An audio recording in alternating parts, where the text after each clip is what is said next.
එතකොට න්‍යාසත් එක්ක සමගාමී සමීකරණ. එන්න පුළුවන් එක්කෙනෙක් ඇවිල්ලා නැහැ. හැබැයි මේ ගමන මෙහෙම එකක් ලැබෙන්න අවස්ථාවක් තියෙනවා ඔයාලට. මොකද ගිය අවුරුද්දේ න්‍යාස එහෙම දුන්නේ නැති හන්දා. හරි. අපි බලමු.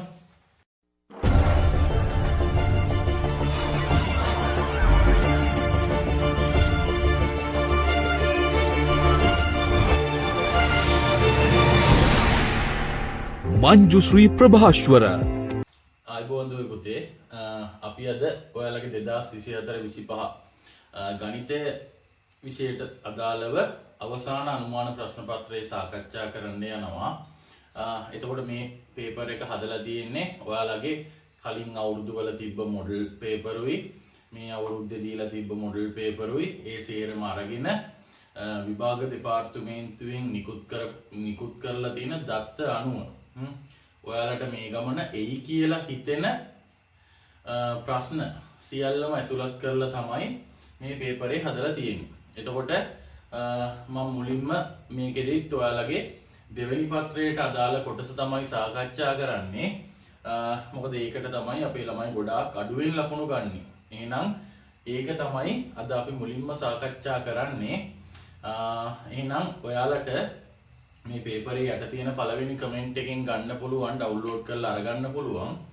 ඉස්සෙල්ලාම ඔයාලා මේ පේපර් එක පැය 3 අරගෙන ලියලා ඊට පස්සේ අපේ මේ ප්‍රශ්න පත්‍ර සාකච්ඡාව බලන්න.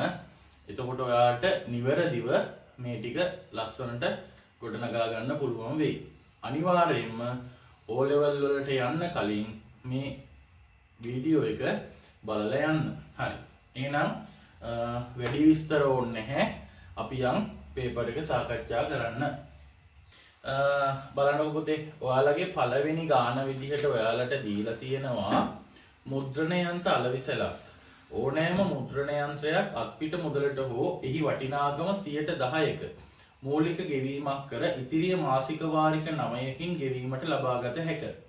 එවිට පොලිය ගණනය කරනු ලබන්නේ හීනවන ශේෂ ක්‍රමයට වේ.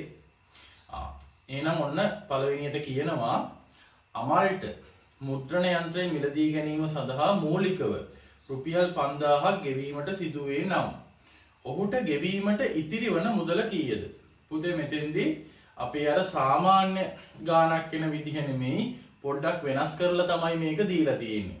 බලන්නකෝ ඔයාලට මේ ගානේ පළවෙනියට කියලා තියෙනවා මුලින්ම ගෙවන්න ඕනේ එහි වටිනාකමින් 10%ක් කියලා. එහෙනම් මේ 10%ක ප්‍රමාණය තමයි පුතේ රුපියල් 5000 කියලා කියන්නේ. එහෙනම් අපිට ගෙවන්න ඉතුරු වෙනවා තව 90%ක්. එහෙනම් ඔය 90% කොච්චරක්ද කියලා තමයි අපි ඉස්සෙල්ලා හොයාගන්න ඕනේ. හරි. එහෙනම් අපිට පුළුවන් මෙතෙන්දී මෙන්න මේ විදිහට මේ ගාන හදාගන්න. එතකොට මම දත්ත ටිකත් එක්ක දාන්නම් 10%ක් කියන්නේ රුපියල් 5000යි. එහෙනම් පුතේ 90%ක් හොයන්න මේ 5000 මට වැඩි කරන්න වෙනවා 9න්. එහෙනම් රුපියල් 45000ක මුදලක් තමයි ගෙවන්න ඉතිරි වෙලා තියෙන්නේ. ඊට පස්සේ ඔන්න දෙවෙනි එකේ අහනවා පොලිය ගණනය කරනු ලබන මාස ඒකක ගණන කීයද කියලා. හරි. මේ ප්‍රශ්නය මේ පළවෙනි ප්‍රශ්නය ගොඩක් අර අපේ ඇවිල්ලා තියෙන ප්‍රශ්නට වලට වැඩිය පොඩ්ඩක් වෙනස්. ඒ කියන්නේ වෙනස් විදිහකට තමයි අහලා තියෙන්නේ. හරි. පොලිය ගණනය කරනු ලබන මාස ඒකක ගණන කීයද? අපි දන්නවා මාස ඒකක ගණන හොයන සූත්‍රය තමයි පුතේ වාරික ගණන බෙදීම 2 වාරික ගණන ධන 1. එහෙම නැත්නම් අපි අර n බෙදීම 2යි n ධන 1 කියන සූත්‍රය. හරි. වාරික 9කින් ගෙවන්න තියෙනවා කියලා කියන්නේ එහෙනම් 9 බෙදීම 2 9 ධන 1. එහෙනම් මෙතන 10යි 10 දෙකෙන් බෙදුවාම 5යි. මම කෙලින්ම දානවා 9 වාරයක් 5 ඒ කියන්නේ 45යි කියලා. හරි.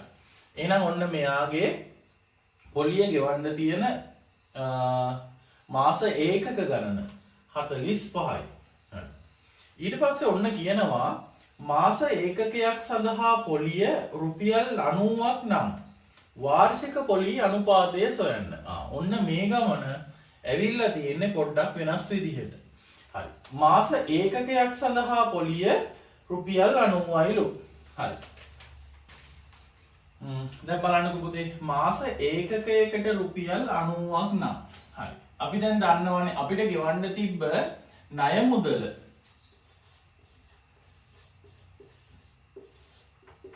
රුපියල් 45000යි. එහෙනම් මගේ මාසික ණය කොටස මම මාසික ණය කොටස හොයාගෙන ඉන්න දෙපෑ මොනව කරන්නද? එහෙනම් මම මේ 45000 බෙදනවා ඉස්සෙල්ලාම 9යි. එහෙනම් රුපියල් 5000යි ඔන්න මගේ මාසික ණය කොටස. ඒ කියන්නේ මම එක මාසයකට ණය වෙන කොටස රුපියල් 5000යි. ඔන්න ඊට පස්සේ අපිට ලේසි. මාස ඒකකයක් සඳහා පොලිය රුපියල් 90යිලු. එහෙනම් පුතේ අපි දන්නවා සූත්‍රය අපේ මාස ඒකකයට පොලිය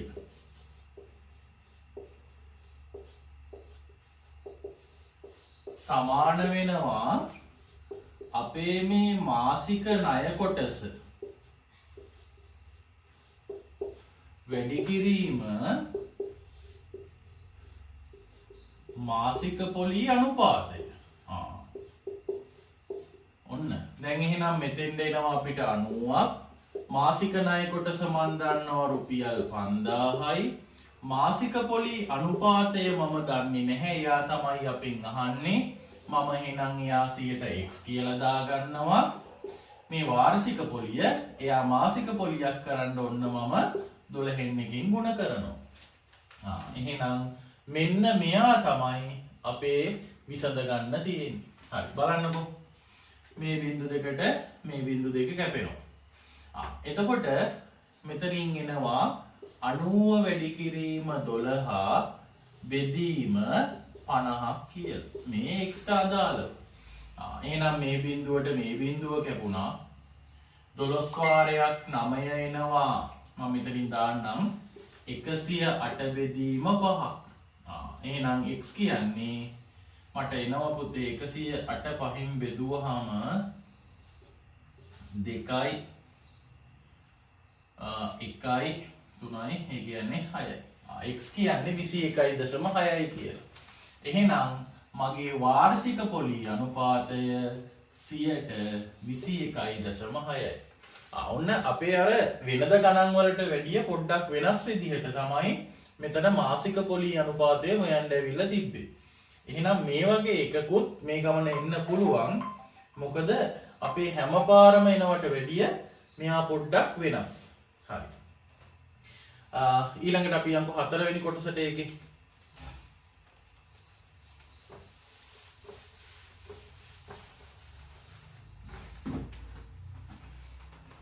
කමල් ඉහත ආකාරයේ මුද්‍රණ යන්ත්‍රයක් අත්පිට මුදලට ලබා ගැනීමේ අපේක්ෂාවෙන් 100%ක මාසික සුළු පොලී අනුපාතයක් යටතේ මාස 9කින් ගෙවීමට මුද්‍රණ යන්ත්‍රයේ වටිනාකමට සමාන ණය මුදලක් ලබා ගනී. අමල් හා කමල් අතර මිලදී ගැනීම්වලදී වඩා වැඩි මුදලක් ගෙවීමට සිදුවන්නේ කාහටදැයි හේතු දක්වමින් පැහැදිලි කරන්න. හරි. එහෙනම් අපි මෙතෙන්දී ඉස්සෙල්ලා බලමුකෝ පුතේ මේ කමල් රුපියල් දැන් අපිට කියලා තියෙනවානේ මේ මුද්‍රණ යන්ත්‍රයේ වටිනාකමට සමාන මුදලක් තමයි ණයට ගන්න කියලා. එහෙනම් වටිනාකම එයාගේ වටිනාකම අර 45000 නෙමෙයි ඈ. එයාගේ වටිනාකම වෙන්නේ අර රුපියල් 45000ට අරයාගේ මූලික ගෙවීමත් එකතු කළාම එන රුපියල් 50000. එහෙනම් කමල් රුපියල් 50000ක් 100%ක සුළු පොලියකට අරන් තියෙන එක ගැන තමයි අපිට මෙතෙන්දී කතා කරන්න තියෙන්නේ. හරි. එහෙනම් කමල් ගෙවන පොලිය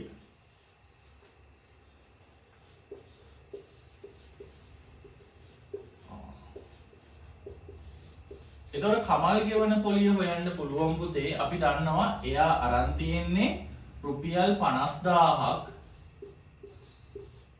මාසිකව 100ට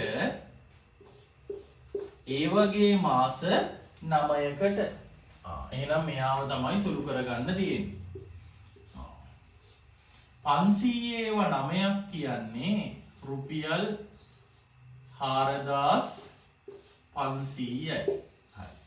කමල් එහෙනම් රුපියල් 4500ක පොලියක් ගෙවනවා මේ මාස 9ට. හරි. එතකොට බලමු අපි අමල් ගෙවපු පොලිය.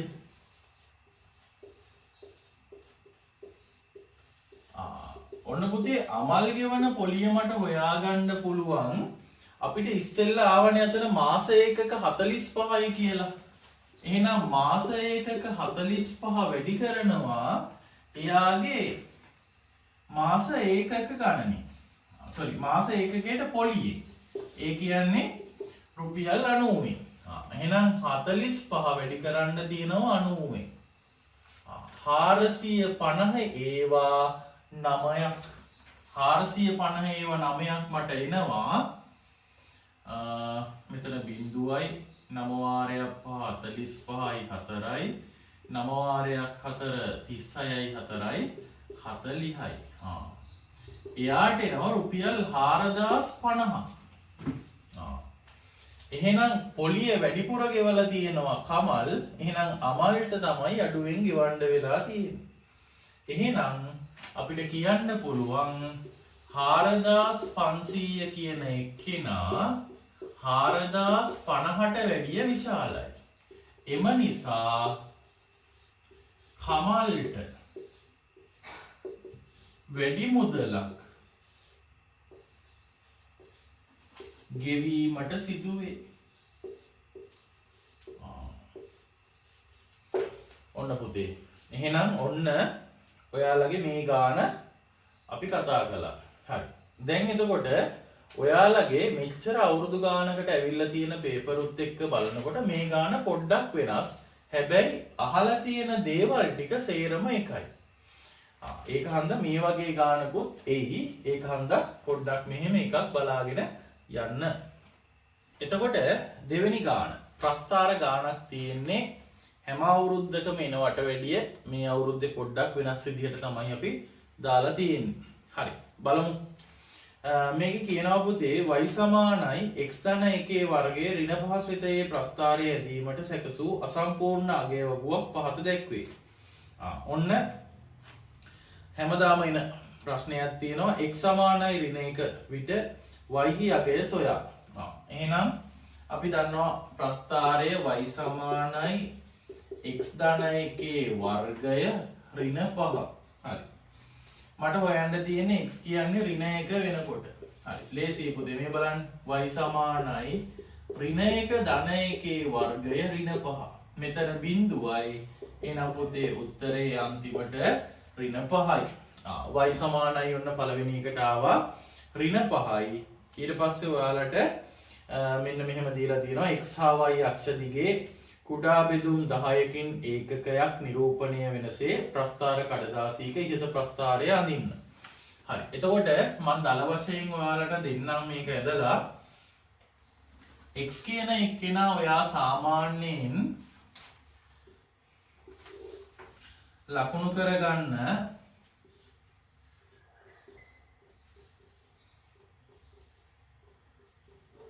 ඍණ 4ට ඍණ 5ක් දාගමු අපි.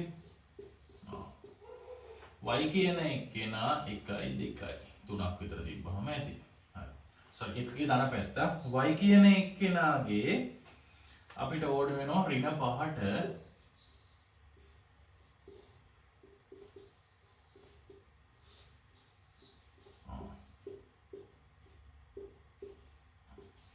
ධන පැත්තෙන් 4ට ඕන වෙනවා. හරි. එතකොට මේ විදිහට අරගෙන ඔයා ඍණ 4 4යි ඍණ 3 ඍණ 1යි ඍණ 2 ඍණ 4යි බිංදුවේ ඍණ 1 ඍණ 5යි බිංදුවේ ඍණ 4යි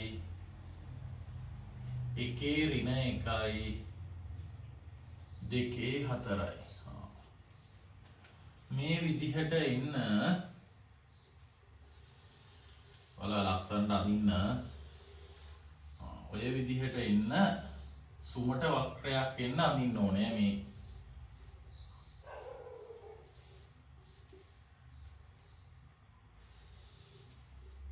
සුමට වක්‍රයක් එන විදිහට සමමිතිය හරියට තියෙන විදිහට බලලා ඔයාලා අදින්න ඕනේ. හරි. එතකොට ඊට පස්සේ ඔන්න අපෙන් අහනවා ඔබ ඇඳි ප්‍රස්ථාරයේ ඇසුරෙන් පහත ප්‍රශ්න වලට පිළිතුරු සපයන්න. හරි. එතකොට පුතේ ඔයාලගේ මේ ප්‍රස්ථාරය අඳිනකොට ඔයාලට ලකුණු හම්බ වෙන තැන් ටික කියන්නම්. ඔයාලගේ මේ හරියට ලක්ෂ ලකුණු වෙලා තියෙනවා නම් ඒකට ලකුණු එකක් හම්බ වෙනවා. ඊට පස්සේ සුමට වක්‍රයක් තියෙනවා නම් එයාට එකක ලකුණු එකක් හම්බ වෙනවා. මේ අක්ෂ පද්ධතිය නම් කරලා හරියට දාලා තියෙනවා නම් එයාට ලකුණු එකක් හම්බ වෙනවා. හරි. ඒ ටිකට තමයි ඔයාලට මේකේ ලකුණු ටික හම්බ වෙන්නේ. හරි. දැන් අපි බලමු මේකේ අහලා තියෙන ප්‍රශ්න ටික මොනවද කියලා. y වැඩි වන පරිදි හා y කියන එක්කෙනා ඍණ 1ට වැඩි 3ට වැඩිය අඩු වන x අගය ප්‍රාන්තරය සොයන්නලුවා. මේ බලන්නකෝ. ඔන්න y කියන එක්කෙනා 1ට වැඩි. මම මේ එකේ රේඛාව ඇඳ ගන්නවා. ඊට පස්සේ 3 රේඛාවත් ඔන්න ඇඳ ගන්නවා. ඊට පස්සේ අපෙන් අහලා තියෙන්නේ y වැඩි වෙන පරිදි. y ගේ අගය වැඩි වෙන පරිදිනේ. y ගේ අගය වැඩි වෙන පරිදි x ගේ පාන්තරේ. හරි. එහෙනම් පුතේ එයාට එනවා ඒ කියන්නේ රෝම ඉලක්කම් දෙකට මෙන්න මෙතන ඉඳන් මෙන්න මෙතෙන්දනේ ඔය කියන්නේ. එතකොට ඔය දක්වා අගේ ටික තමයි එයා අහන්නේ. හරි. එතකොට මට ගන්න පුළුවන් මෙතෙන්දී ඍණ 1ට වැඩි x ඊට පස්සේ මේ හරියේදී කියන්නේ දෙකේදී 4ක්නේ. එහෙනම් මේ හරියේදීනේ. එතකොට 2.6ක් විතර 2.6ක් 7ක් විතර හරියට ඇඳලා බලන්න. මම 1.7ක් විතර මම දානවා. හරි. එතකොට ඔන්න ඔය වගේ පරාසයක මෙහා ඉන්න පුළුවන්. එහෙනම් ඒ වගේ එකක් ගන්නකොට අපි ඉස්සෙල්ලාම අපිට දීලා තියෙන ප්‍රාන්තරය ඇඳ ගන්න. එයා අතරේ කොහොමද මෙයා වැඩි වෙන ටික අහන්නේ? මෙන්න වැඩි වෙන ටික ගියා. ඊට අදාළ x අගයන් ටිකට ආවා. එහෙනම් මේගොල්ලෝ තමයි අපිට මෙතෙන්දී ප්‍රාන්තරයක් විදිහට දාන්න තියෙන්නේ. හරි. ඔන්න බලන්නකෝ පුතේ. මෙතන තුන්වෙනි ගානේ කියනවා ප්‍රස්ථාරයේ ඒකක එකක් සිරස්ව ඉහළට විස්ථාපනය කළ විට එහි සමීකරණය y සමානයි x ධනයේ x ධන b ආකාරයට ලියා AB ගුණිතය සඳහා ඍණ නිකිලයක් ලැබෙන බව පෙන්වන්න. හරි. එතකොට පුතේ මේ වගේ මේ ද්විපද ප්‍රකාශන දෙකක ගුණිතයක් ආකාරයට තියෙන මේ ප්‍රස්ථාර ගානක් අපිට අර එක දිගට හම්බුන්නේ නැහැ පේපර්ස් වල. හැබැයි ඔයාලට මේ අවුරුද්දේ මෙන්න මේ විදිහේ ගානක් එන්න පුළුවන්. හරි. ඒක හන්ද අපි මෙයාව බලාගෙන යන් කොහොමද වෙන්නේ කියලා. හරි. දැන් ඒකක එකක් ඉහළට විස්ථාපනය කළාම පුතේ මේ හැම තැනකම තියෙන අගයන් ඒකක එකක් සිරස්ව ඉහළට යනවා. එතකොට මෙන්න මේ අගයන් ටික එයාගේ ඉහළට එනවා. හරි. එතකොට එයාව ඇඳහම මෙන්න මෙහෙම තමයි යන්නේ. මෙතන තියෙන එක්කෙනා මෙතෙන්ද එනවා. මෙතන එක්කෙනා හරියටම මෙතෙන්ද එනවා. මෙයා මෙතෙන්ද එනවා. ඔන්න ඔහොම නිකන් දල වශයෙන් මෙන්න මේ වගේ විදිහට යනවා. මෙයාත් මෙහෙට යනවා හරි.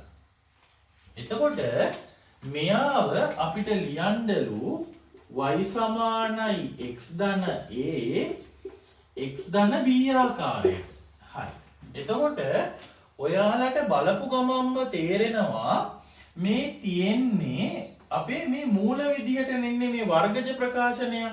එහෙනම් මේ තියෙන්නේ වර්ගජ සමීකරණය.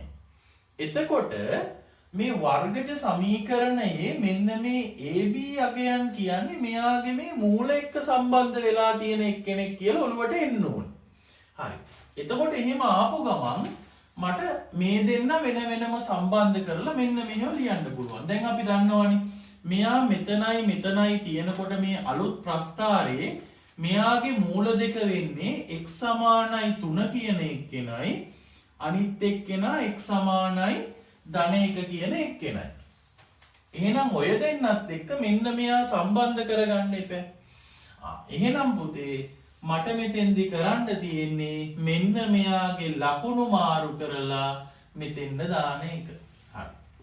එතකොට y සමානයි මෙතන ඍණ 3ක් ඇවිල්ලා තියෙනවා. ඍණ 3ක් වෙන්න නම් මෙතන x ධන 3ක් තියෙන්න ඕනේ. ඊට පස්සේ මෙයාගේ ධන එකක් ඇවිල්ලා තියෙනවා. ධන එකක් වෙන්න නම් x ඍණ එකක් තියෙන්න ඕනේ. එහෙනම් ඔන්න ඔය විදිහට අපිට මෙයාව හිතලා මෙතෙන්ද දාන්න පුළුවන්. හරි. එතකොට මෙතෙන්දි මූල කියන එක්කෙනා සම්බන්ධ කරලා තමයි එන්නේ. මේ කැපෙන තැන්වල ලකුණු මාරු කරලා තමයි මේ තැන් දෙකට දාන්නේ. හරි. ඊට පස්සේ මෙයා කියනවා AB ගුණිතේ ඍණ නිකිලයක් බව පෙන්වන්න. හරි. එහෙනම් A කියන්නේ 3යි B කියන්නේ ඍණ 1යි. AB ගුණිතේ එහෙනම් 3 වාරයක් ඍණ 1 ඍණ 3යි. හරි. ඒත් එක්කම පුතේ ඔයාලට මතක් වෙන්න ඕනේ මේ AB ගුණිතය කියන්නේ මේ y අක්ෂය කපන තැන මෙන්න මේ y ඛණ්ඩාංගෙ මෙතන ඍණ 3 එතනින්නේ කැපෙන්නේ. එහෙනම් ඔන්න එයා තමයි මේ කියන්නේ කියලාත් මතක් වෙන්න ඕනේ. හරි. ඊට පස්සේ කියනවා ඉහත අංක 3හි ප්‍රස්ථාරයේ ක්‍රමයෙන් සිරස්ව ඉහළට විස්ථාපනය කරගෙන ගියහොත් AB ගුණිතය සඳහා ලැබෙන අගය ශුන්‍යයක් වීමට විස්ථාපනය කළ යුතු අවම ඒකක ගණන සොයන්නලු. හරි. එහෙනම් පුතේ මෙයාව ශුන්‍යයක් වෙන්න කියන්නේ මෙතෙන්ට එන්න එපා. මෙතනින් කැපෙන්න.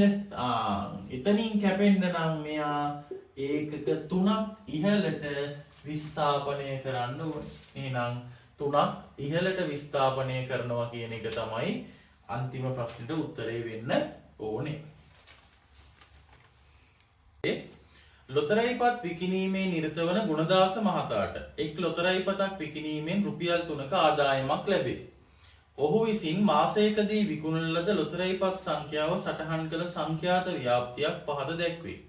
මෙම වගුවේ 40 50 මගින් 40ට වැඩි හෝ සමාන හා 50ට අඩු ලෙස දක්වන අතර අනික් පන්ති පාන්තරද එම අයුරින්ම වේ. හරි. එතකොට පුතේ මෙතන දීලා තියෙනවා මේ 40 50 කියන්නේ 40ට වැඩි හෝ සමාන 50ට අඩු 40 අරන් තියෙනවා 50 අයිති වෙලා තියෙන්නේ ඊළඟ පන්ති ප්‍රාන්තරයට. ඒක එතෙන්දි මතක් වෙන්න ඕනේ. එහෙනම් මෙතෙන්දි අහනවා මෙන්න මෙහෙම පළවෙනි ප්‍රශ්නේදී ඔයා පන්ති ප්‍රාන්තර ටික බලන්න. ඔහු විසින් දිනකට විකුණන ලදැයි සිටිය හැකි උපරිම ලොතරැයිපත් සංඛ්‍යාව කීයද? එහෙනම් පුතේ දිනකට විකුණලා තියෙන උපරිම ලොතරැයිපත් සංඛ්‍යාව වෙන්න ඕනේ මෙයාගේ විදිහට නම් 99යි. ඒකට තමයි අපිට අර ඉස්සෙල්ලා 40ට වැඩි හෝ සමාන 50ට අඩු කියලා දාලා තිබ්බේ. දැන් බලන්නකෝ මේ පන්ති ප්‍රාන්තරවල වැඩිම අගේ තියෙන්නේ වැඩිම පන්ති ප්‍රාන්තරයේ තියෙන 90 එහෙනම් 90 ප්‍රාන්තරයේ 90 අයිති 100 අයිති නෑ. එහෙනම් 100 අයිති නෑ කියන්නේ 99 තමයි අපිට ගන්න තියෙන පූර්ණ සංඛ්‍යාව. එහෙනම් එයා තමයි උපරිම අගයක් වෙන්න පුළුවන්. ඊට එහා අගයක් අපිට හම්බ වෙන්න විදිහක් නෑ. එහෙනම් ඊට පස්සේ ආන ඔන්න මෙම ව්‍යාප්තියේ මාත පන්තිය ලියා දක්වන්න. එහෙනම් මාත පන්තිය කියන්නේ පුතේ වැඩිම වාර ගණනකට අදාළ පන්ති ප්‍රාන්තරේ. එහෙනම් එයා 60 70. හරි. ඔන්න එහෙනම් එයා 60 70. හරි. ඊට පස්සේ ඔන්න කියනවා මධ්‍යන්න ලොතරැයිපත් සංඛ්‍යාව හොයන්නලු. හරි. එතකොට හොඳට මතක තියාගන්න මේ වගේ ඔය පොඩි පන්ති ප්‍රාන්තර සංඛ්‍යාවක් තියෙන. ඒ කියන්නේ මේ ලේසියෙන් අපිට මධ්‍ය අගය ගන්න පුළුවන් ගුණ කරලා ගන්න පුළුවන්. මේ වගේ එකදී FD වගේ එකට යන්න ඕනේ නැහැ. විශේෂයෙන් කියලා තිබ්බේ නැති වුණොත් අපි fx එකෙන් හදමු. හරි.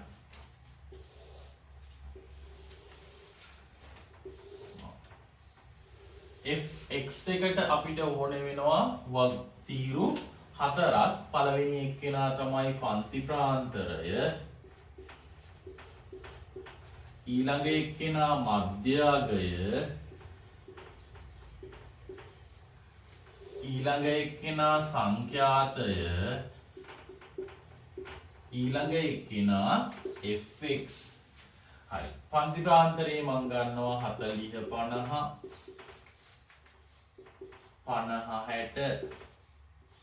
50 60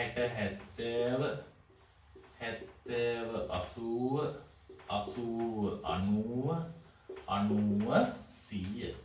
හරි. එහෙනම් මෙයාගේ මධ්‍යගය 40 50 මධ්‍යගය 45යි 55යි 65යි 75යි 85යි 95යි. එහෙනම් මෙයාට අදාළ සංඛ්‍යාත ටික 1 5 12 7 3 2. ඊට පස්සේ fx ගන්න වැඩි වෙන්න ඕනේ. මෙතෙන් දෙනවා 45. ඊට පස්සේ 55 ඒවා 5ක් 5 වාරයක් 5 25යි 2යි 5 වාරයක් 5 25යි 2යි 27යි. ඊට පස්සේ 65 වාරයක් 12 650යි. එතකොට 650යි 130යි කියන්නේ 780යි. 780යි. ඊට පස්සේ 75 වාරයක් 7 වාරයක් 5 35යි 7 වාරයක් 7 49යි 3යි 52යි. ඊට පස්සේ 85 වාරයක් 3 5 වාරයක් 3 15යි. ඊට පස්සේ 8 වාරයක් 3 24යි 1යි 25යි. 95 වාරයක් 2 කියන්නේ 190යි. එතකොට ඊට පස්සේ මෙයාගේ වගුවේ සිග්මා fx ඕනේ සිග්මා f ඕනේ. හරි. එහෙනම් මෙයා එකතු කරලා බලමු අපි. 5යි 10යි 15යි 20යි බිඳුවයි දෙකක් මෙතෙන්ද. 6යි 7යි 6යි 13යි 13යි 8යි 21යි 21යි 2යි 23යි 23යි 5යි 28යි 28යි 9යි 37යි 3යි 5යි 7යි 5යි 12යි 12යි 5යි 17යි 17යි 2යි 19යි 19යි 1යි 20යි. එහෙනම් මෙයාට එනවා 2070ක්. සංඛ්‍යාතය පුතේ අපිට තියෙනවා දීලා නැහැ මෙතන බලමු. 5යි 1යි 6යි 12යි 6යි 18යි 18යි 7යි 25යි 25යි 3යි 30යි. හරි. එහෙනම් අපි දන්නවා මධ්‍යන්නය සමානයි 2070 බෙදීම 30. හරි. එහෙනම් අපිට 2070 30න් බෙදන්න ඉන්නේ බිඳුවට බිඳුව කැපුණා. ඊට පස්සේ 207 බෙදනවා 3න් 20ට 3 6යි 6 වාරයක් 3 18යි දෙකක් ඉතුරුයි 27ට 3 9යි. එහෙනම් මධ්‍යන්නය එනවා අපිට 69ක් කියලා. හරි. එහෙනම් ඔන්න 69යි. ඒ කියන්නේ පුතේ මෙයා දිනකදී අලෙවි කරලා තියෙන මධ්‍යන්න ලොතරැයිපත් සංඛ්‍යාව 69යි. හරි. ඔන්න එහෙනම් මේ වගුව බලා ගන්න ලේසි. මේ වගේ එකක් අපිට fx ගෙන් හදන එක. fd ට යන්න ඕනේ නැහැ විශේෂයෙන් කියලා නැත්තම්. හරි. ඊට පස්සේ කියනවා ඔහු විසින් මූල්‍ය ආයතනයකින් ලබාගත් ණය මුදලක් සඳහා රුපියල් 6000ක මාසික වාරිකයක් ගෙවිය යුතුව ඇත. ලොතරැයිපත් විකිණීමෙන් මාසිකව ලැබෙන ආදායම එම ණය වාරිකය ගෙවීමට ඔහු අදහස් කරයි. ඔහුගේ අදහස ඉටු වේදයි හේතු සහිතව පෙන්වන්න. හරි. එතකොට පුතේ මෙයා එක දවසකට සාමාන්‍ය ටිකට් පත් 69ක් විකුණනවා. එක ටිකට් පතකින් මෙයාට තියෙනවලු රුපියල් 3ක්. එහෙනම් මෙයාගේ දවසක ආදායම අපිට හොයන්න පුළුවන් දිනකට මේ 69 වැඩි කිරීම 3. එහෙනම් මාසෙකට හොයන්න මේ සම්පූර්ණ එක්කෙනා, ඒ කියන්නේ මේ 3ෙනුත් එක්කෙනා මං වැඩි කරනවා ආපහු 3. එහෙනම් මෙයාගේ අවසාන උත්තරේ අපිට බලන්න වෙනවා. එහෙනම් 69 වැඩි කරන්න තියෙනවා 90න්. එතකොට මෙතන එනවා 0යි 9 වාරයක් 9 81යි 9 වාරයක් 6 54යි 54යි 8යි කියන්නේ 62යි. එහෙනම් මෙයා ගෙනවා 6210යි. එහෙනම් පුතේ මට කියන්න පුළුවන් 6210 අර කියන 6000ට වැඩිය විශාලයි. එම නිසා මෙයාගේ මේ කියන අපේක්ෂාව ඉෂ්ට වෙනවා කියලා. හරි. එහෙනම් ඔයා ඒක වචනෙන් ලියන්න. හරි ලේසි ගානක්. මේ වගේ ලේසි ගානක් මේ ගමන එන්න පුළුවන්. හරි. එහෙනම් ඔන්න ඒක හොඳට බලන්න. හරි. පුතේ 4 වෙනි ගාන. 4 වෙනි ගාන මම ඔයාලට මේ ගමන දීලා තියෙනවා න්‍යාස හා සම්බන්ධ කරලා. එතකොට න්‍යාසත් එක්ක සමගාමී සමීකරණ. එන්න පුළුවන් එක්කෙනෙක් ඇවිල්ලා නැහැ. හැබැයි මේ ගමන මෙහෙම එකක් ලැබෙන්න අවස්ථාවක් තියෙනවා ඔයාලට. මොකද ගිය අවුරුද්දේ න්‍යාස එහෙම දුන්නේ නැති හන්දා. හරි. අපි බලමු. A කියලා න්‍යාසයක් තියෙනවා. එයාගේ න්‍යාසේ 3x 1 5 බිංදුව 2x ඍණ 3. හරි. B කියලා න්‍යාසයක් තියෙනවා. y බිංදුව ඍණ 4 1 ඍණ 3y 2. C කියලා න්‍යාසයක් තියෙනවා 31 2 6 1 17 ඍණ 4. ඊට පස්සේ මෙයා අහනවා 2a න්‍යාසය ලියන්නලු. පුතේ 2a න්‍යාසය කිව්වොත් මෙයාගේ මේ තියෙන න්‍යාසයේ හැම අගයක්ම වැඩි වෙන්න ඕනේ 2කින්. හැම අවයවයක්ම. එහෙනම් මෙතෙන්ද එනවා 6x, මෙතෙන්ද 2යි, මෙතෙන්ද 10යි. බිංදුවයි 4x ඍණ 6යි. ඔන්න 2a කියන න්‍යාසය. ඔන්න ඊට පස්සේ තමයි අපේ සමගාමී එකට මෙයාව සම්බන්ධ කරලා තියෙන්නේ 2a ධන b සමානයි c නම්. ඉහත න්‍යාස ඇසුරෙන් සමගාමී සමීකරණ යුගලක් ගොඩනගන්න. එහෙනම් මේ බලන්නකො. ඔන්න අපිට දීලා තියෙනවා 2a ධන b සමානයි c කියලා. හරි. එහෙනම් මම 2a න්‍යාසය ලියා ගන්නවා.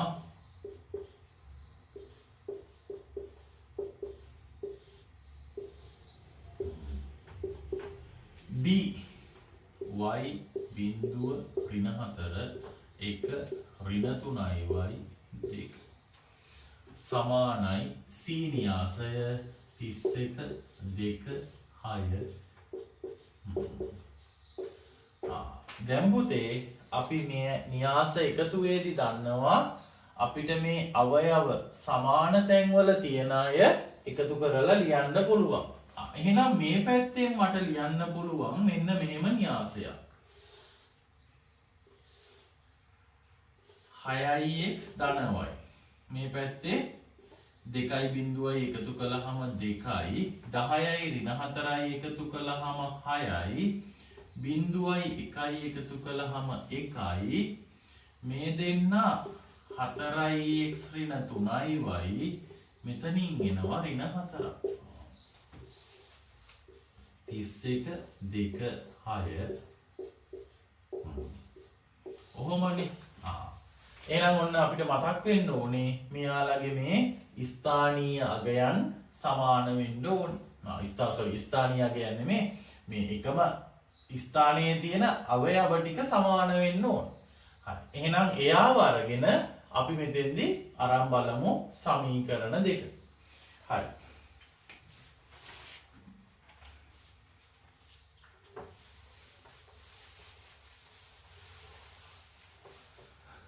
එහෙනම් පුතේ මේ දීලා තියෙන විදිහට මට ලියන්න පුළුවන් මෙයා සමාන වෙනවා මෙන්න මෙතෙන් 6x ධන y සමානයි 31යි. මෙයා සමාන වෙනවා මෙතෙන් 4x ඍණ 3y සමානයි 17යි. ඔන්න අපිට ආවා සමගාමී සමීකරණ දෙකක් මෙයාගෙන් විසඳන්න. හරි මම එතකොට මෙයාව මකනවා මෙතනින් එහාට අර දෙන්න තමයි විසඳන්න තියෙන්නේ. හරි.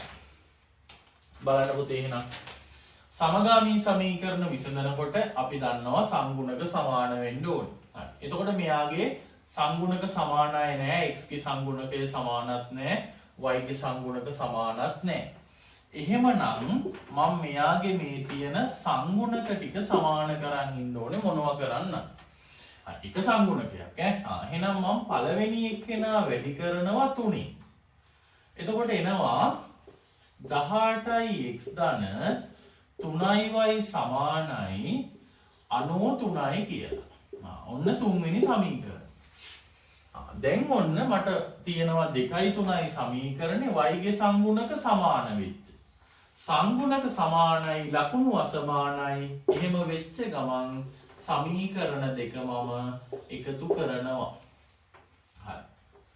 එහෙනම් 4x ඍණ 3y ධන 18x ධන 3y සමානයි 17 ධන 93.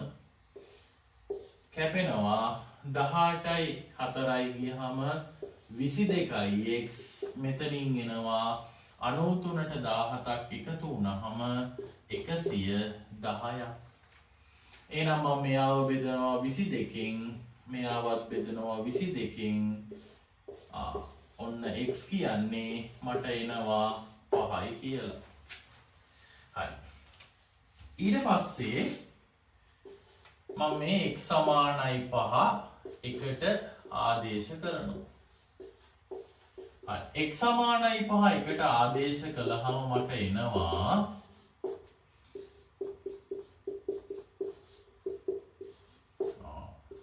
එහෙනම් 30 ධන y කියන්නේ 31යි y කියන්නේ 31 ඍණ 30 a කියන්නේ 1යි. එහෙනම් අන්තිමට මම පැහැදිලිව ලියනවා x සමානයි 5යි y සමානයි 1යි කියලා. ඔන්න අවසාන උත්තරේ අපිට ආවා. හරි. ඊට පස්සේ ආයි මේකෙම දෙවෙනි කොටසකුත් දෙනවා. එයා දෙන්නේ න්‍යාස ගුණිතයෙන්. හරි. එයාගේ p කියලා න්‍යාසයක් තියෙනවා 3.2 q කියලා න්‍යාසයක් තියෙනවා -2 3. හරි. එතකොට දැන් පුතේ මෙයාගේ p හා q න්‍යාසවල ගණයන් ඇසුරින් PQ පිළිතුරේ න්‍යාසයේ ගණය ලියන්නලු. හරි. පුතේ මේ P ගේ න්‍යාසයේ ගණය 2 වැඩි කිරීම 2 න්‍යාසයක් Q ගේ න්‍යාසය 2 වැඩි කිරීම 1 න්‍යාසයක්. හරි. එතකොට මේ න්‍යාසයේ ගණය ලියනකොට අපි ඉස්සෙල්ලාම ලියන්නේ පේලි ගණන තීර ගණන. මෙයාගේ නම් පේලි තීරයි සමානයි 2 වැඩි කිරීම 2. මෙයාගේ පේලි තියෙනවා 2ක් තීර තියෙනවා එකක්. එහෙනම් පේලි ගණන මුලින් තීර ගණන පස්සේ 2 වැඩි කිරීම 1 න්‍යාසයක්. එහෙනම් PQ න්‍යාසයේ ගණය අහනවා. ඔන්න හොඳ ප්‍රශ්නයක්. එතකොට හොඳට මතක තියාගන්න පුතේ මේ දෙන්න අයින් වෙලා තමයි ඔයාට එන්නේ. මේ දෙන්න එන්නේ නැහැ සමාන දෙන්නෙක් මැද ඉන්න ඕනේ. ඔයාලා දන්නවා ගුණ කරන්න තියෙන පළවෙනි න්‍යාසයේ තීර ගණන ගුණ කරන්න තියෙන දෙවෙනි න්‍යාසයේ පේලි ගණනට සමාන නම් විතරයි අපිට ගුණ කරන්න පුළුවන්. එහෙනම් ගුණ කරලා එන එක්කෙනාගේ මේ සමාන වෙන දෙන්න එන්නේ නැහැ. PQ න්‍යාසයේ ඝනය 2 වැඩි කිරීම 1. හරි. ඊට පස්සේ PQ න්‍යාසය සොයන්නලු. හරි. එහෙනම් අපි බලමු PQ න්‍යාසය. P කියන න්‍යාසය මම ගන්නවා 3.2 1. Q කියන න්‍යාසය ගන්නවා -2 3. හරි. එතකොට මෙයාගේ පුතේ න්‍යාසයේ ගුණ වුණාම එන්නේ මෙයාගේ මේ තියෙන පේලියත් එක්ක මෙයාගේ මේ තියෙන තීරය. 3 බිංදුවත් එක්ක -2 3. ඊට පස්සේ -2 එකත් එක්ක -2 3. එහෙනම් මෙයා ගුණ වෙන්නේ මෙයයි මෙයයි. මෙතෙන්දී එනවා 3 2කින් ගුණ වුණාම -6යි මෙතන ධන බිංදුවක්. මෙයා මෙතනින් ගුණ වුණාම -4යි මෙතනින් 3යි. එහෙනම් පොතේ මෙයාට එනවා -6 7 කියලා න්‍යාසයක්. මෙයාගේ ඝනය ඔන්න අපිට 2 වැඩි කිරීම 1 කියලා ආවා. ඔන්න එහෙනම් න්‍යාස ගානක් මේ අවුරුද්දේ එන්න පුළුවන්. මොකද ගිය අවුරුද්දේ මෙහෙම ගානක් ආවේ නැති නිසා. හොඳට බලාගෙන යන්න. හරි. පස්වෙනි ගාන අපිට තියෙනවා ඉතින් පුරුදු පරිදි වර්ගජ සමීකරණ වලින් තියෙනවා පුතේ මෙහෙම. රූපයේ දැක්වෙන ABCD ඍජුකෝණාශ්‍රාකාර තහඩුවෙන් AEB ඍජුකෝණී ත්‍රිකෝණාකාර කොටස ඉවත් කර ඇත. AE හා EB දිග පිළිවෙලින් සෙන්ටිමීටර් 2x සහ 8 x ද ඉතිරි වන කොටසේ වර්ගඵලය 70ද වේ. x යගය මෙන්න මේ සමීකරණය මගින් ලබාගත හැකි බව පෙන්වන්නලු. හරි. එහෙනම් පුතේ අපිට මෙන්න මෙහෙම දෙයක් කරන්න වෙනවා ඉස්සෙල්ලා. එයා තමයි මෙයාගේ මේ තියෙන AB පාදයක් හොයා ගන්න ඕනේ. දැන් ඔයාලට මේ AB කියන එක්කෙනා දීලා නැහනේ. එතකොට මෙයාගේ AB කියන පාදේ හොයා ගන්න වෙනවා. එහෙනම් AB කියන පාදේ හොයා ගන්න මට ඕනේ වෙනවා අපේ මේ පයිතගරස්. හරි. මම එයාට දානවා පයිතගරස් පුතේ 2x ගේ වර්ගය ධන 8 x ගේ වර්ගය සමාන වෙනවා AB වර්ගයට. හරි. එහෙනම් මෙතනින් එනවා 4x වර්ග ධන මෙයාට එනවා 64 ඍණ 16x ධන x වර්ගය සමාන වෙනවා AB වර්ගවලට. හරි. එතකොට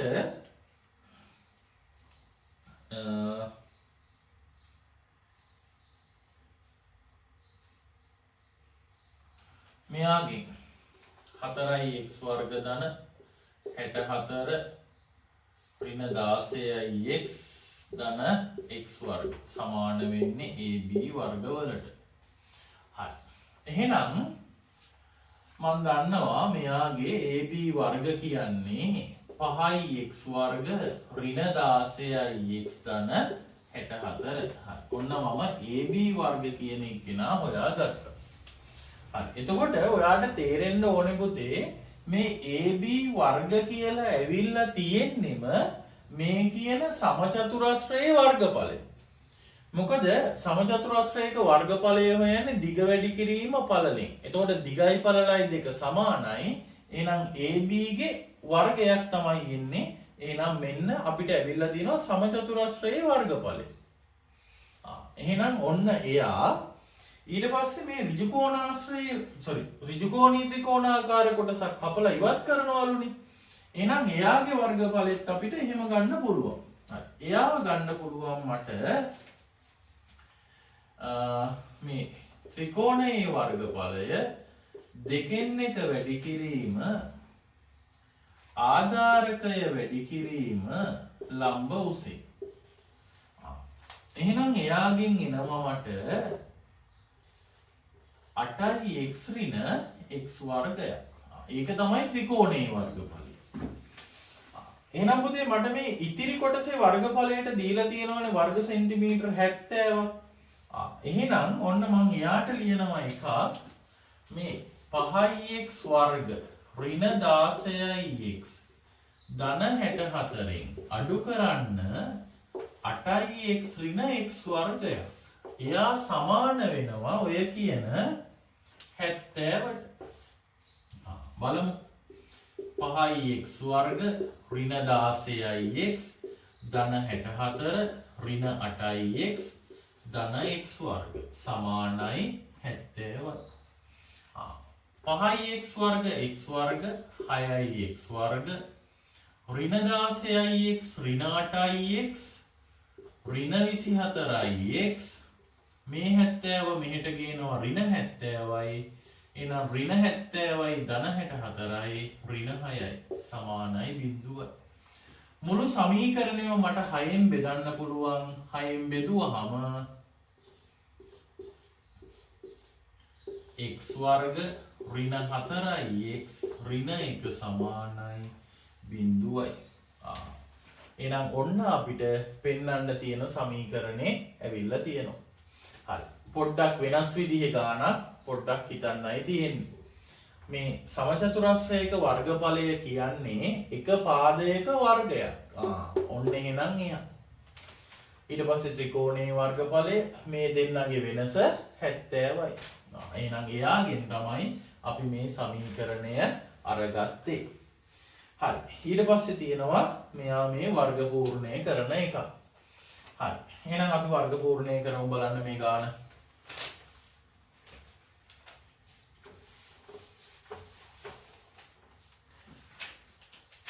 එතකොට මෙයා වර්ග පූර්ණය කරන්නේ මෙහෙමයි. හරි. මම මගේ පියවරටම යනවා. ඔයාලා දන්නවා මෙතන x වර්ගයක් තියෙනවා නම් අපි x ගන්නවා.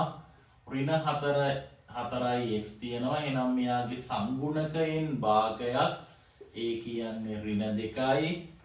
දැම්ම වරහන දැම්ම වර්ග. දාපු ගමන් පුතේ අඩු කරන්න මෙතෙන්ද එන සංඛ්‍යාවේ වර්ගය. 2 වර්ගයක් ඒ කියන්නේ 4යි. මේ ඍණ 1 හිම්මම ලියන්න. එහෙනම් ඔන්න x ඍණ 2 වර්ගය සමානයි මේ දෙන්නම මෙහෙට ආවහම ධන 5ක්. එහෙනම් x ඍණ 2 වර්ගය සමානයි 5යි. එයා හොයන්න මම ගන්නවා දෙපැත්තේම වර්ගමූලය. හරි. එහෙනම් මේ පැත්තෙන් එනවා x ඍණ 2ක්. එයා සමාන වෙනවා ධන හෝ ඍණ වර්ගමූල 5ට. x හොයන්න x සමානයි 2 ධන හෝ ඍණ මූල 5. හරි. එහෙනම් මෙයාගෙන් තමයි අපිට අගේ හොයන්න තියෙන්නේ. එහෙනම් මූල 5ට 2.24 ගන්නලු. එහෙනම් x කියන්නේ 2 ධන හෝ ඍණ 2.24. පුතේ දිගක් ඍණ වෙන්න බැරි හන්ද මට මෙතන ගන්න වෙන්නේ මේ ධන උත්තරේ. ඔයාලා ඒක පැහැදිලිව දක්වන්න. මම මේ වීඩියෝ එක දිග වෙන හන්ද මම එතන ගන්නෙ නැහැ. එහෙනම් x ට එනවා පුතේ ධන උත්තරේ විතරක්.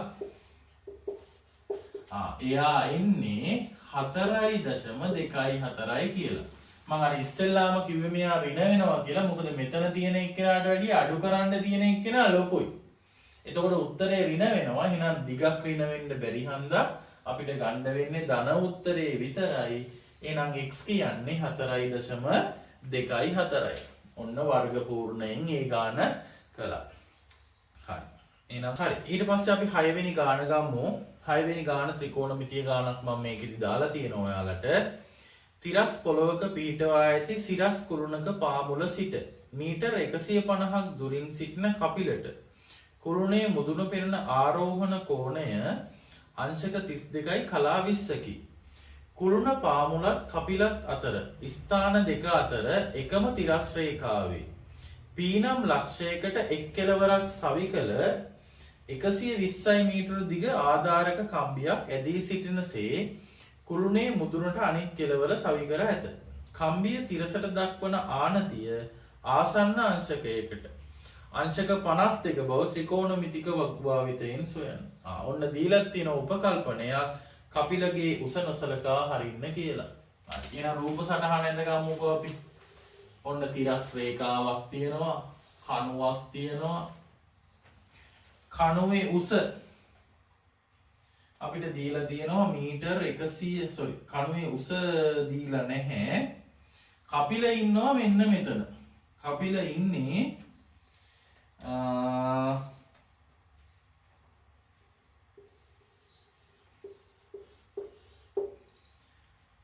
මීටර් 150ක් දුරින් මේ සිරස් කොළුන්න.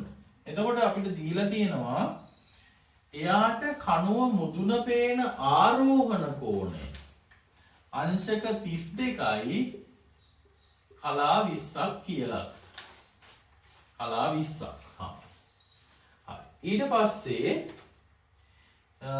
මෙම ස්ථාන දෙක අතර එකම තිරස් රේඛාවේ P නම් ලක්ෂයකට සවි කරලා තියෙනවලු මීටර් 120ක් දිග කම්බියක් P කියලා තැනකට. ඊට පස්සේ අපෙන් අහන්නේ කම්බිය තිරසට දක්වන ආනතිය. මෙන්න මෙයා. අංශක 52යි කියලා තමයි කියන්න තියෙන්නේ. හරි. එතකොට මම මේ කණුව XY කියලා නම් කරගන්නම්කො දීලා නැති හන්දා. කපිලේ ඉන්න තැන ඕනනම් K කියලා දාගන්නම්. මට මෙතන කෝණේ හොයන්න ඕනේ. මෙතන කෝණේ හොයද්දී මට එයා හා සම්බන්ධ ඍජුකෝණී ත්‍රිකෝණයක පාද දෙකක් ඕනේ වෙනවා අනිවාර්යයෙන්. දැනට තියෙන්නේ එක පාදයයි. එහෙනම් මම ඉස්සෙල්ලාම XY කියන එකේනා හොයාගන්න ඕනේ. XY හොයාගන්න අවස්ථාවක් තියෙනවා ලොකු ත්‍රිකෝණෙන්. එයාගේ එක පාදෙකුයි එක කෝණෙකුයි තියෙනවා. එහෙනම් ඒ අපිට හොඳටම දත්ත ප්‍රමාණවත්. එහෙනම් ත්‍රිකෝණමිතික අනුපාතයක් දානවා මෙන්න මෙතෙන්ද. මෙතන කෝණයට අදාළව මෙයා කියන්නේ සම්මුඛ පාදය, මෙයා කියන්නේ බද්ධ පාදය. එහෙනම් සම්මුඛ පාදයේ බද්ධ පාදයේ ඉන්නේ tan වල tan theta සමානයි. මම මෙතන ලියන්න tan theta දාන්නේ අතර theta දාපු හන්දා tan 32යි කලා 20 සමාන වෙනවා සම්මුඛ පාදය xy බද්ධ පාදය xk. එහෙනම් tan 32යි කලා 20ට අදාළ අගේ අපි ලඝු ගණක වගු වලින් හොයාගන්න ඕනේ. tan 32යි කලා 20ට අදාළව එනවා පුතේ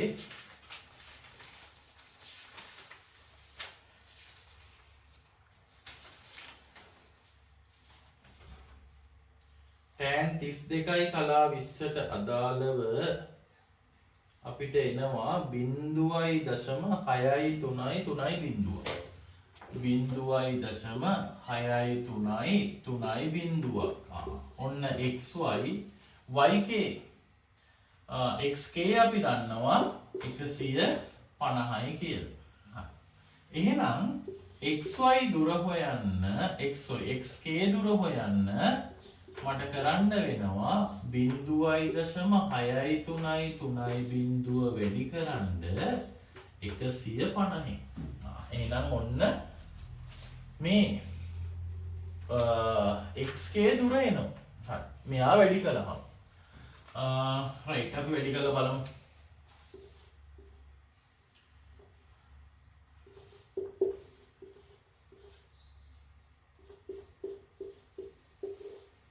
පස්වාරයක් බිඳුවයි පස්වාරයක් 3 15යි පස්වාරයක් 3 15යි 1යි 16යි පස්වාරයක් 6 30යි 1යි 31යි බිඳුවයි 3යි 3යි 6යි බිඳුවයි 5යි 9යි 3යි 1යි 4යි 6යි 3යි 9යි 1යි 2යි 3යි. හරි. එතකොට එයා එනවා 94.95යි බිඳුව. හරි. ඔන්න xk මට ආවා 94.95යි බිඳුවක් කියලා. මං එයාවත් හිතේ තියාගන්නවා මෙයාවත් හිතේ තියාගන්නවා ඈ. ඔන්න ඊට පස්සේ මට හොයන්න තියෙනවා tan theta මම තීටව හොයන්න යනවා. තීට හොයනකොට මට ඕන වෙන්නේ දැන් දන්නේ මෙයානේ. මෙයා සම්මුඛ පාදේ, මෙයා කර්ණය. එහෙනම් සම්මුඛ පාදයයි කර්ණයයි තියෙන්නේ sin වල. එහෙනම් මට එතෙන්ද දාන්න වෙනවා sin θ. sin θ සමාන වෙනවා xy බෙදීම yp ට. එහෙනම් xy දුර හොයාගත්ත පුතේ 94.95 බිඳුවක් කියලා මම එයා වෙනුවට මෙන්න මෙයක් පොඩ්ඩක් තියාගත්තොත් මට නිකන් හොඳයි කියලා හිතෙනවා. yp කියන්නේ 120යි.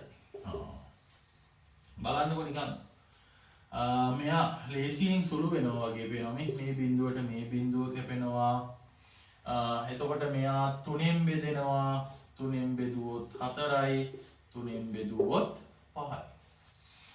ඊට පස්සේ මෙයා 5 බෙදීම 4. වැඩි කිරීම 0.6යි 3යි 3යි බිඳුව. 5න් වැඩි කරනවා. එතකොට 5 බෙදීම 4 කියන්නේ අපි දන්නවා 1.2යි 5ක් වගේ. එතකොට මට තියෙන්නේ 0.6යි 3යි 3යි බිඳුව වැඩි කරන්න 1.2යි 5න්. 5 වාරයක් 0යි 5 වාරයක් 3 15යි 5 වාරයක් 3 15යි 1යි 16යි 5 වාරයක් 6 30යි 1යි 31යි. දෙවාරයක් බිඳුව බිඳුවයි දෙවාරයක් 3 6යි දෙවාරයක් 3 6යි දෙවාරයක් 6 12යි. එක් වාරයක් බිඳුව බිඳුවයි 3යි 3යි 6යි බිඳුවයි. බිඳුවයි 5යි 6යි 6යි 12යි 6යි 4යි 10යි 1යි 11යි 1යි 3යි 9යි එතන 7යි. එහෙනම් එනවා මට 0.79යි 1යි 2යි 5. හරි. එතකොට 0.79යි 1යි 2යි 5 කොහෙද අපේ sin වගේ තියෙන්නේ 0.79යි 1යි 3 ගමු අපි 0.79යි 1යි 3 තියෙනවා 52 10 8. එහෙනම් 52 18. එහෙනම් 52යි කලා 18 ආසන්නව සමාන වෙනවා පුතේ 52යි කලා 18 ආසන්නව සමාන වෙනවා අංශක 52ට. එහෙනම් ඔන්න අපිට දීලා තියෙනවා අංශක 52ට තමයි මේ ආනතියක් තියෙන්නේ කියලා පෙන්වන්නේ. එහෙනම් උත්තරේ අංශක 52. right. එහෙනම් ඔන්න අපේ ත්‍රිකෝණමිතිය ගානත් උතනින් ඉවර වෙනවා. හරි.